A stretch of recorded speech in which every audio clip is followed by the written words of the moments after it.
Perkenalkan, nama saya Adelinda Peter. Di sini saya akan menjelaskan definisi Scrum. Scrum yaitu kerangka yang dapat menjadi paduan bagi mereka yang ingin beradaptasi cepat dengan perubahan lingkungan yang kompleks, terutama mengembangkan berbagai produk, layanan, dan solusi kreatif dan inovatif. Sejarah Scrum. Scrum adalah Agile Process Framework yang digunakan untuk mengelola pekerjaan yang relatif kompleks.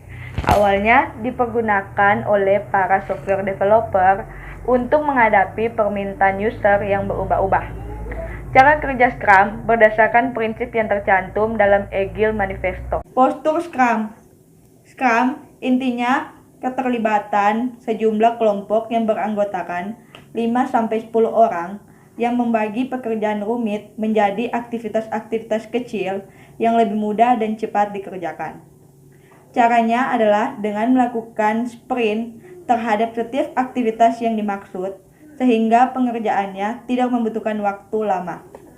Sprint dimaksud dilakukan secara iteratif dan inkremental, yaitu cepat, berulang, dan berkelanjutan. Perkenalkan, nama saya Jessica Stefani Simangunsong. Mengapa Scrum dibutuhkan oleh sebuah organisasi? Yang pertama, tuntutan pelaksanaan proyek yang semakin cepat tanpa mengorbankan kualitas.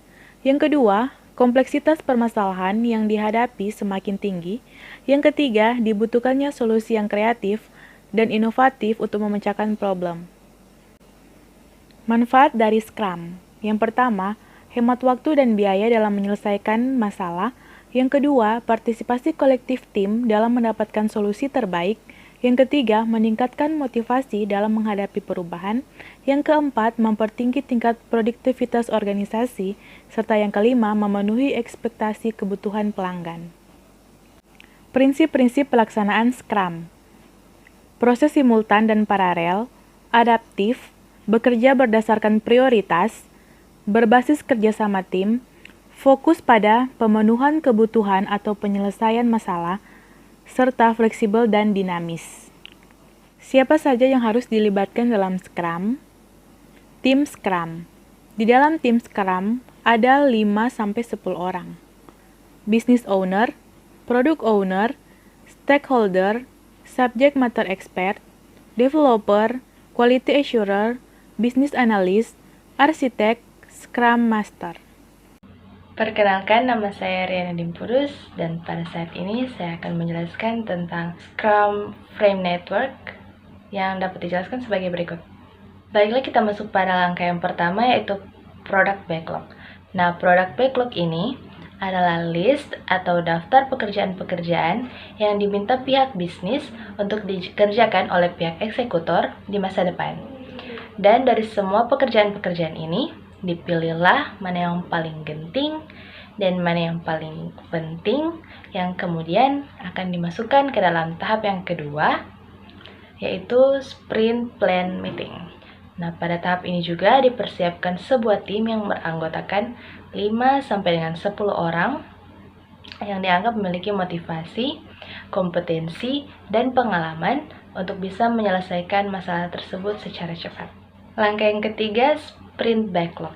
Nah, pada tahap ini, pekerjaan-pekerjaan yang tadi akan dibagi menjadi aktivitas yang lebih kecil dan diberikan kepada masing-masing orang dalam tim, dan mereka harus menyelesaikannya dalam waktu kurang dari 4 minggu atau 1 bulan, yang disebut sebagai kegiatan sprint.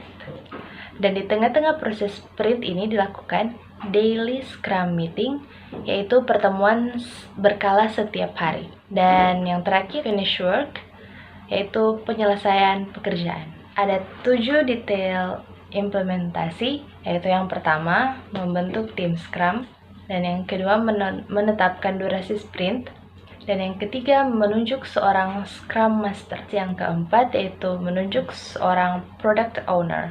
Dan yang kelima, rancang Product Backlog.